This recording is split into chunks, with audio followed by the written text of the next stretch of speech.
Tender Ray Beef, no other beef so fresh can be so tender, presents Hearts in Harmony, transcribed. K is for Kroger, C is for cut, B is for beef. KCB means Kroger cut beef, and Kroger cut beef means more meat for your money. That's right, ladies. Kroger cut beef gives you more meat, less waste. You see, before the meat is weighed and priced, the Kroger method of cutting beef removes excess bone, excess waste, and stringy ends. Yes, that's before the meat is weighed and priced. And that's why Kroger cut beef gives you more meat for your money. It's top U.S. government grades of beef. Meat that's tender, juicy, rich red, and marbled with just the right amount of flavory fat. Yes, it's a better value in top-grade beef. Now, for example, let's take a Kroger-cut sirloin steak. Before the steak is weighed and priced, the Kroger method of cutting beef removes the stringy end, excess waste, and excess bone. So you get a better value because you don't pay steak price for stringy meat, excess bone, or waste. But whether you buy a steak or a roast, you receive more meat, less waste. That's at your Kroger store. Visit your neighborhood Kroger store soon. Make it a rule to buy Kroger cut beef and get more meat for your money. And now, Hearts in Harmony. Lawyer Frank Carter made plans to trick Robert Wilson into admitting he forced the late Sam Ainsley into signing a false will. And the plans have worked. It's several hours later now, and in Carter's office are Wilson, Mrs. Mabel Peterson, and several police officers. Penny Gibbs, Carter's secretary, sits at a typewriter as the young lawyer says, "All right, Wilson, are you going to repeat what you said to me at my home, or aren't you?" You must think I'm as crazy as you are, Carter. What I said in your home can't be used against me, and besides, how are you going to prove I said it? I have ways. Police here don't know what I said. Oh, no? Penny, could you hear what Wilson said as you stood outside with the police? No, I couldn't, Frank. He was talking too quietly. Oh, that's too bad. Yes, isn't it? Well, I guess Mrs. Peterson and I can be on our way. Just a minute, Wilson. Mrs. Peterson. Yes? Mrs. Peterson, I think you were forced into being a party to Wilson's scheme to swindle old Mr. Ainsley. If you'd care to admit all you know, you'll get off with a much lighter sentence. Well, Mr. Carter... Keep your mouth shut, Mrs. Peterson. He doesn't know anything he can prove. And he's lying to you about getting off light. The state will be lenient with you, I'm sure, Mrs. Peterson. I don't know anything to tell. Well, think about it a minute. Maybe you'll remember something. There's nothing to remember. Good girl, Mrs. Peterson. Well, Carter, can we go now? Not yet. Penny, will you turn on that record player? Mm-hmm, right away, Frank. What's this, Carter? Do you think soft music will make Mrs. Peterson crack? This isn't going to be soft music, Wilson, but harsh words. All right, the machine's on. Okay, Penny, play that record I made today. And for the benefit of Mrs. Peterson, Mr. Wilson, and the police, tell us where and when it was made. All right. It's a record that was made in Mr. Carter's home this afternoon while Mr. Carter and Mr. Wilson were talking. There was a microphone in the inkwell on Mr. Carter's desk, attached to a recording machine in the other room. Here's what was recorded while they talked.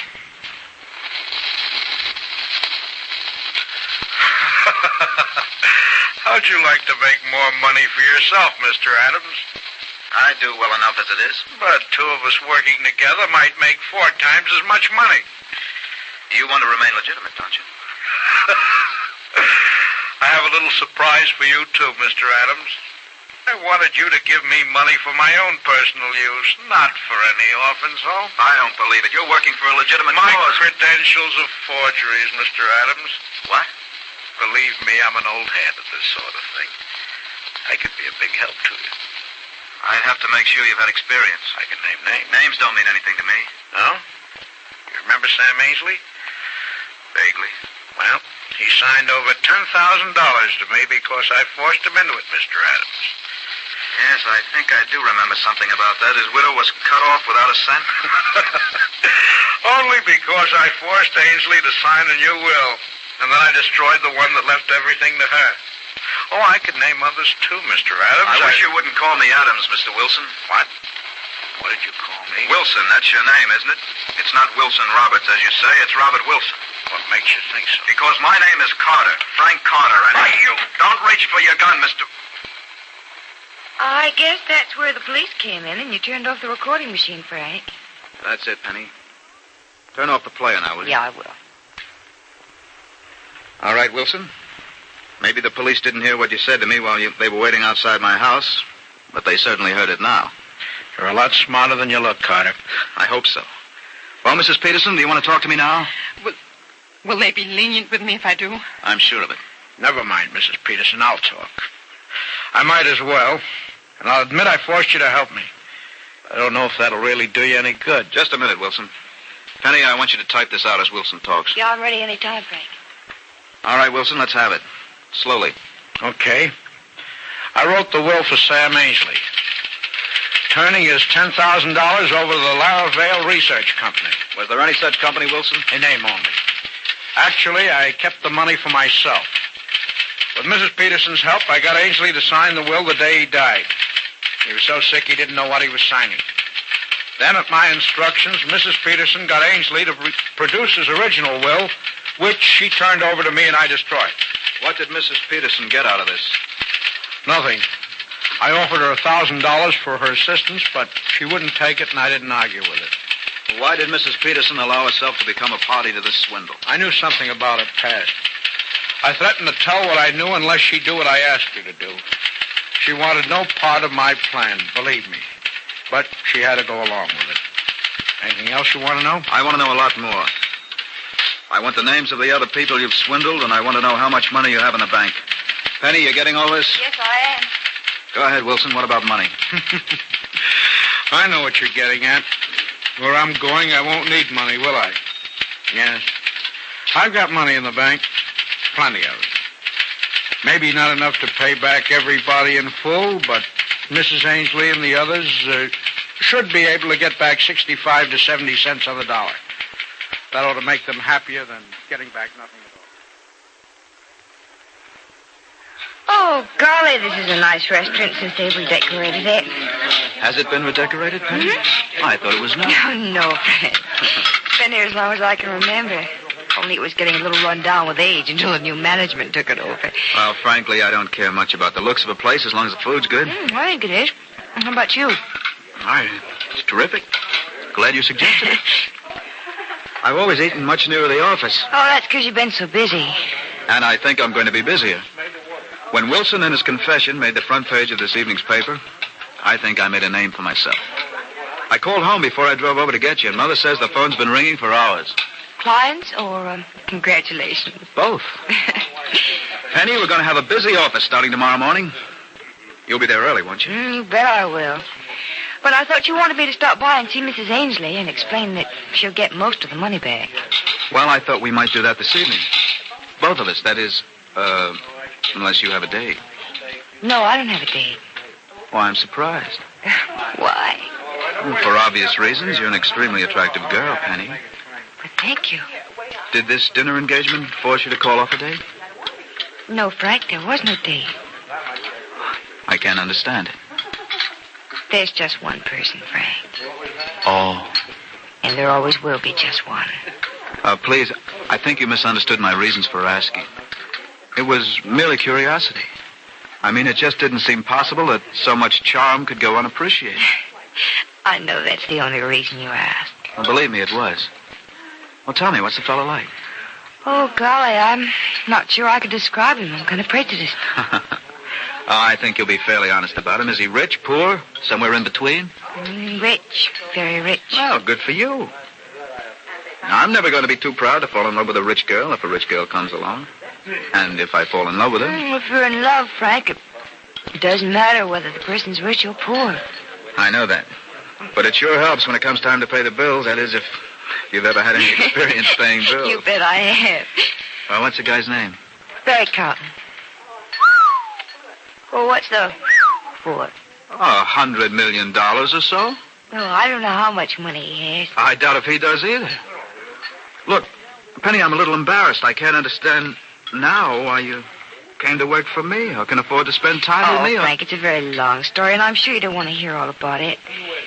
Barry's away, and we'll be away for a long time. Oh, family trouble, huh? The Carltons don't want a Carlton to marry one of the common people without thinking it over a year or two? Oh, no. No, Mrs. Carlton and I are the best of friends. Barry and I would have been married several months ago, but, well, something happened. Or what? Or shouldn't I ask? I suppose you shouldn't ask, but it's only right that you know. I guess I'll be working for you a long time if you'll have me. No, I'll say I'll have you. And your job can be a big one if things work out for me the way I expect them. Look, you're not going to marry for a while, are you? No, I'm not going to marry for a while. As a matter of fact, maybe never. Carlton run out on you? No, luck ran out on us. What do you mean? I mean, he had to go away. I mean, just before we were married, he found out that there was a dangerous strain of insanity in the family. And his doctors warned him that it might be risky for him to marry. You mean it might suddenly appear in him, too? Mm-hmm. So, what's he trying now? The out-of-sight, out-of-mind cure? He's trying to find doctors who tell him that there isn't any risk. Uh-huh. That we can live happily together for a long time. And what if he never finds doctors who'll tell him that? Then I don't know. Then I guess our future will be hopeless. That's not much to look forward to, is it? I suppose not, but I'm not looking forward to it as being hopeless. You wouldn't? Look, I just can't give up hope, that's all. I have too much faith in the belief that everything works out. That's a nice faith, Penny. But it can waste years of your life. I'm not going to waste a day of my life, Frank. That's why I want to work so hard. That's why I took the job with you. That's why I want to help Dr. Judson with the church work. You're looking for hard work to help you forget, huh? Okay, I'll help you in that department, Penny. We're going to work and work hard, and it's going to be good for both of us. Is that a threat, Frank? No, that's a promise, Penny. I thought something was the matter in your life. I'm sorry to hear it's as serious as it is. But I do like the way you're taking it. And I think you're going to like the way I'm going to help make life easier for you, too. Is young Frank Carter going to turn out to be not only Penny's boss, but a good friend as well? Is hard work going to let Penny forget the sorrow in her heart? Be sure to listen to the next dramatic episode of Hearts in Harmony. KCB. KCB. KCB means Kroger cut beef, and Kroger cut beef means more meat for your money. You see, Kroger cut beef gives you more meat, less waste, because before the meat is weighed and priced, the Kroger method of cutting beef removes excess bone, excess waste, and stringy ends. Yes, your Kroger meat man gives you more meat, less waste, and it's top U.S. government grades of beef, tender, juicy, rich red, and marbled with just the right amount of flavory fat. So visit your Kroger store soon. Order your favorite cut of steak or roast. If you buy a Kroger cut round steak or roast, notice that the Kroger method of cutting beef gives you a minimum of bone and removes excess waste before the steak or roast is weighed and priced. Remember, whether you buy a steak or roast, Kroger cut beef gives you more meat for your money. And remember, too, ladies, Kroger cut beef is available only at Kroger stores. So plan now to visit your neighborhood Kroger store. There's where you'll find delicious beef, top-grade beef. And there at your Kroger store is where you get more meat for your money. For Kroger cut beef gives you more meat, less waste. Get your share of this tremendous value without delay at your neighborhood Kroger store. Tune in tomorrow, same time, same station, for another exciting transcribed chapter of Hearts in Harmony.